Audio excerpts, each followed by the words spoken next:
Global nigoh bilan voqealarni bir qadam oldindan bilib boring va bizga obuna bo'lishni unutmang.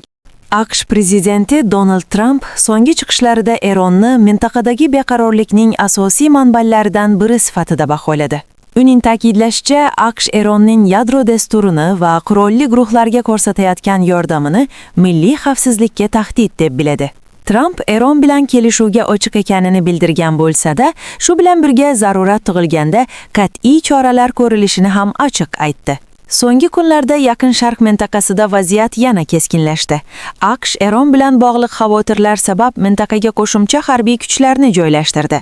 Harbiy mashg'ulotlar, aviakreyserlar va jangovar samolyotlar, bularning barchasi rasmiy Washington tomonidan ogohlantiruvchi choralar sifatida izohlanmoqda.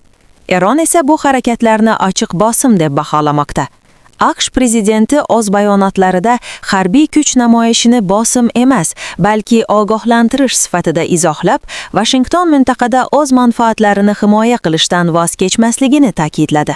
Bu bayonotlarga javoban Eron tashqi ishlar vaziri AQShning pozitsiyasini keskin tanqid qildi. U Eron hech qachon AQShdan muzokara so'ramaganini va tahdid, sanksiya hamda harbiy bosim ostida hech qanday kelishuv bo'lishi mumkin emasligini qat'iy bayon qildi. Eron tashqi ishlar vazirining so'zlariga ko'ra, mamlakatning yadro dasturi tinch maqsadlarga qaratilgan bo'lib, Eron o'z suveren huquqlaridan voz kechmaydi. Shu bilan birga, u xalqaro qonunlar doirasida va o'zaro hurmat asosida muloqotga tayyor ekanligini ham istisno etmadi. Tomonlarning ushbu keskin bayonotlari Yaqin Sharq mintaqasida xavotirni kuchaytirmoqda.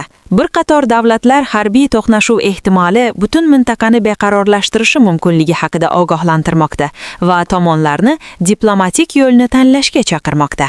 Global nigoh bilan voqealarni bir qadam oldindan bilib boring va bizga obuna bo'lishni unutmang.